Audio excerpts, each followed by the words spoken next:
Bonjour, rebonjour à tous.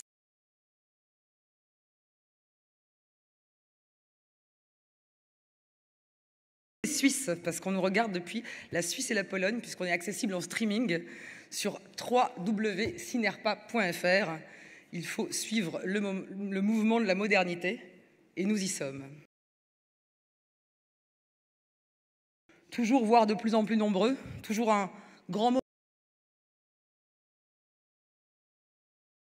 pour vous raconter, pour vous emmener main dans la main sur le gai chemin du Cinerpa, sur ce qui fait au quotidien notre passion, votre passion.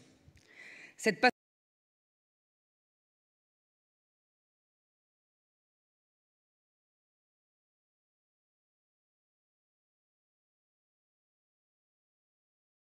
en première confédération privée du parcours de vie.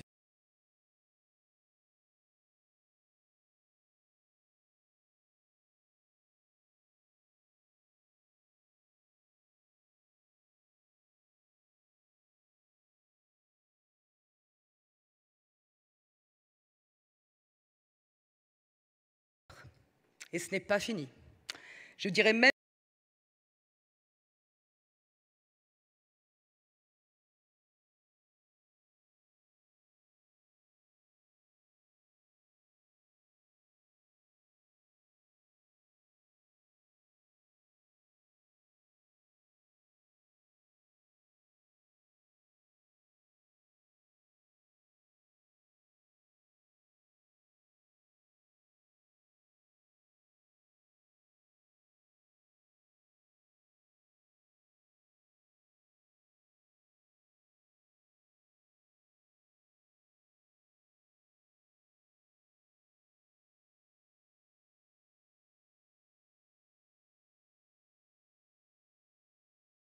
au carrefour de l'ensemble de nos préoccupations, collectives et individuelles.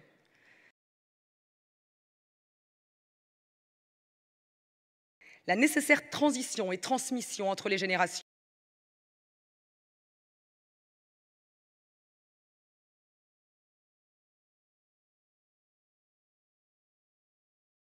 La mort et le deuil, la fragilité, la douleur, la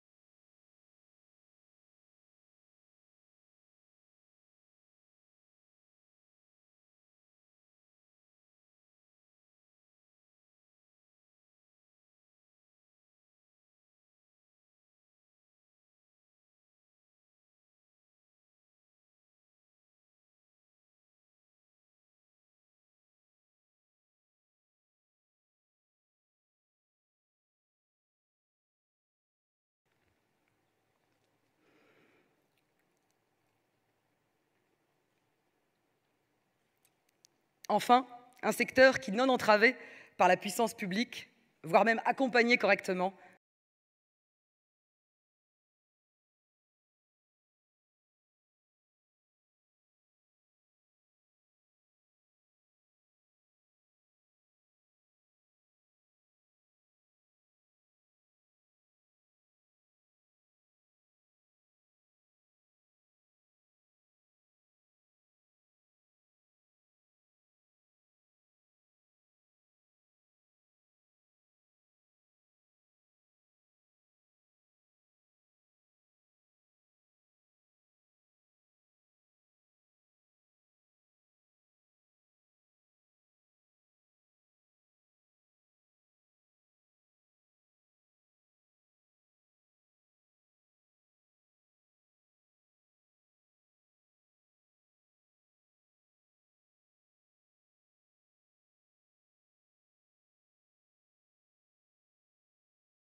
Nous savons, en tant que professionnels social, un de nos enjeux majeurs est de fluidifier le parcours de soins, notamment de la personne âgée.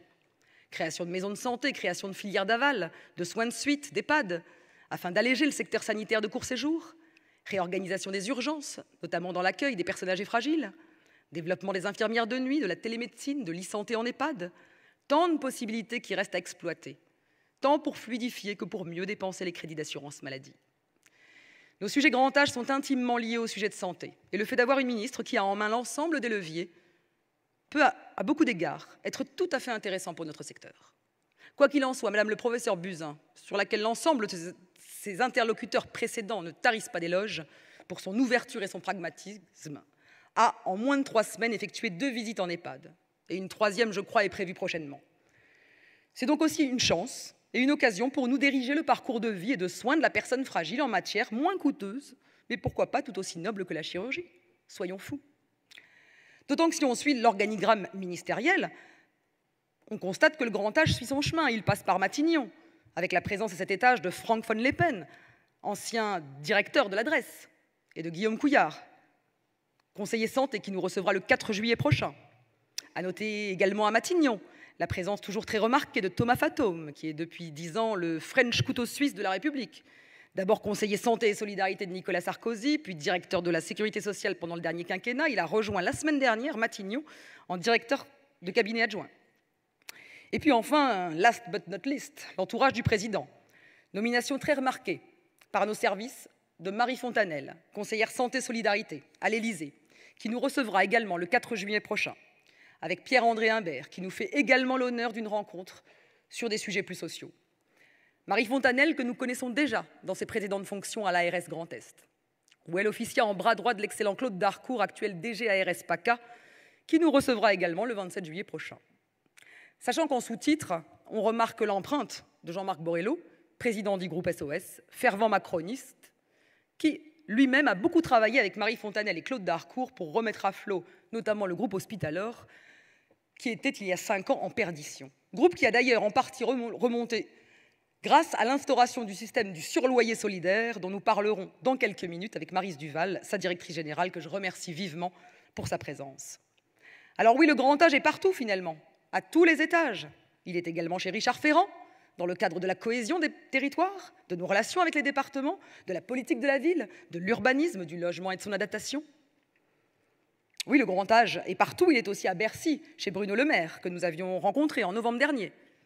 Car du côté de Bercy, il y a la Silver Eco, la Direction générale des entreprises, la Direction de la consommation. Il est chez M. Darmanin, en compte public. Il est même chez Nicolas Hulot, qui a vu arriver dans son portefeuille l'économie sociale et solidaire. Oui, finalement, le grand âge est partout. Et nous serons ainsi fiers de le représenter partout où il est. Il est au plus haut sommet de l'État, mais aussi de fait, de plus en plus dans la presse. Le petit Cinerpa ne passe plus une semaine sans répondre à des interviews quasi quotidiennes de la presse professionnelle, locale ou nationale. Là sur l'augmentation de l'APA, là sur les pratiques départementales, là sur les thérapies non médicamenteuses, là sur la gestion de la canicule ou de la grippe, là sur les recrutements à prévoir dans le secteur. Tout y passe. Nous sommes interrogés en permanence. Car le grand âge interroge, inquiète, intéresse tout le monde. Le grand âge est partout. Oui, il entre au MEDEF, il parle au grand de ce monde, il est à l'Élysée, souvent à l'Assemblée, il est à la une des journaux, parfois en faits divers. Il touche le collectif et le certain, mais aussi l'individuel et l'incertain. Et c'est bien, je le disais en préambule, ce qui rend ce secteur si passionnant.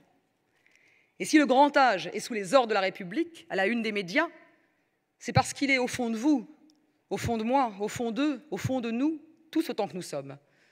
Il est auprès de mon papa, qui vient de fêter ses 80 ans, bon pied, bon oeil, mais oreilles défaillantes. Il est auprès de la maman de Jean-Alain.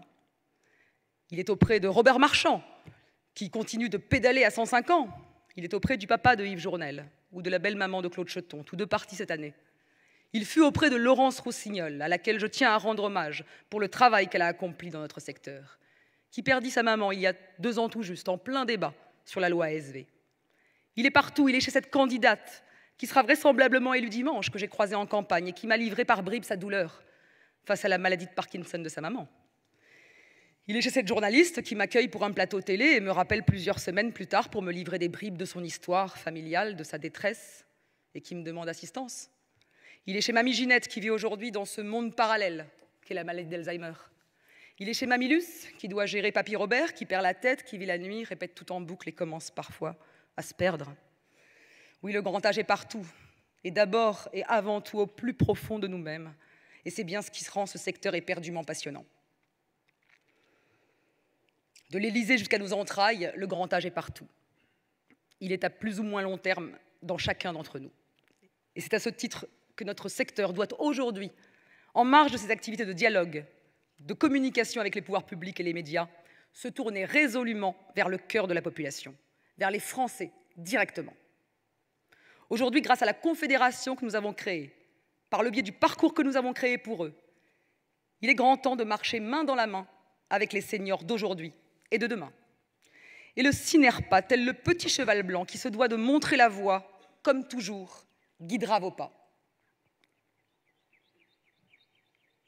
Comme toujours, guidera vos pas, bien sûr. Et ils sont où mes pas?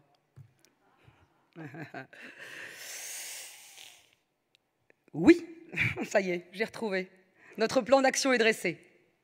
Hier, lors de notre journée, avec nos délégués locaux Cinerpa, nos forces vives partout en France, nous avons promu et demandé à nos délégués de promouvoir massivement, en région, l'initiative originale du CCAS de Paris sur la mise en place, avec des EHPAD de la ville, dont des adhérents du Cinerpa, de formation de 7 heures gratuites pour les familles qui viennent de placer un proche en institution. Ça, c'est ce qu'on appelle une foutue bonne idée, à dupliquer d'urgence partout où c'est possible.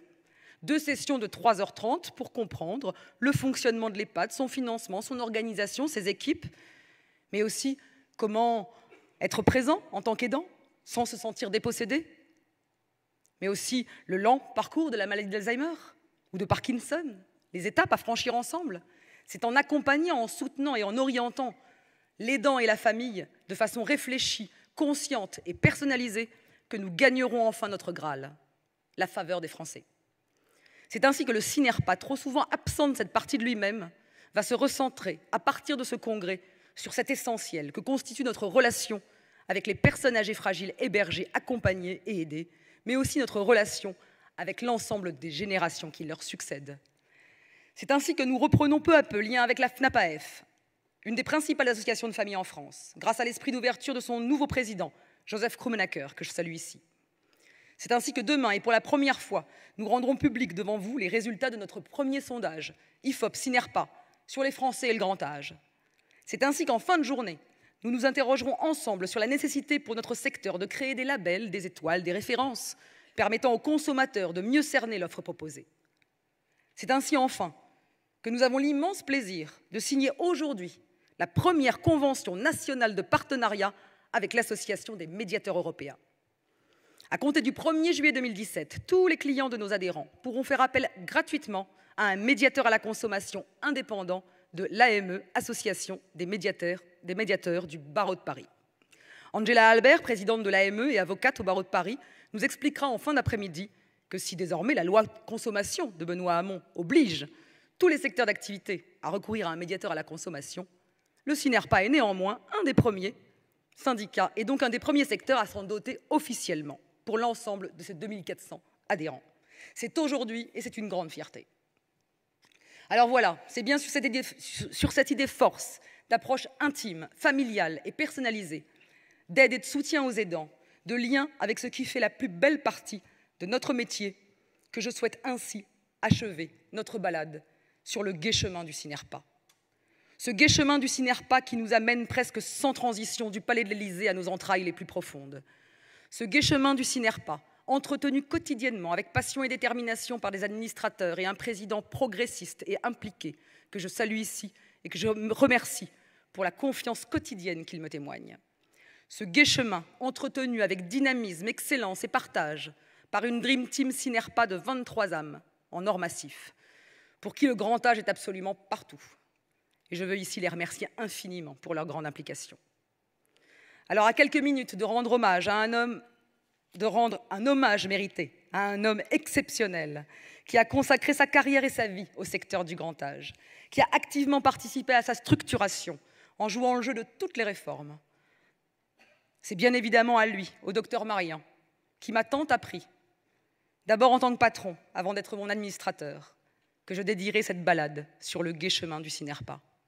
J'emploierai même en clôture les mots de conclusion du dernier SMS qu'il m'a adressé il y a quelques semaines et qui m'a fait rougir de plaisir.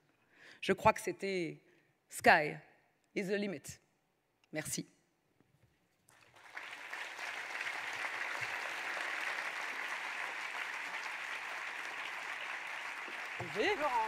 Florence. Alors, vous venez de les appeler votre Dream Team. C'est votre équipe qui m'a chargé de vous remettre ce bouquet. Voilà. L'équipe du Sinerpa. Tout à l'heure, j'ai vu 2 bouquets, j'ai dit mais qu'est-ce que c'est que cette histoire? On m'a dit non, c'est le fleuriste qui s'est trompé. Bon, bah écoutez, la Dream Team, Carole, s'il te plaît. Allez, Carole. S'il te plaît. Ah oui, s'il vous plaît. Un tonnerre d'applaudissements, parce que je fais la belle, bravo. Mais vous le savez, le gros du boulot, c'est Carole, et je vous remercie vraiment de l'applaudir. Merci. Merci à toi. Merci. Merci Florence.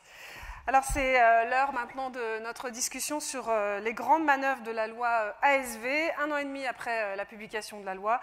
Tout est prêt, tout est paru, les décrets, les arrêtés, il n'y a plus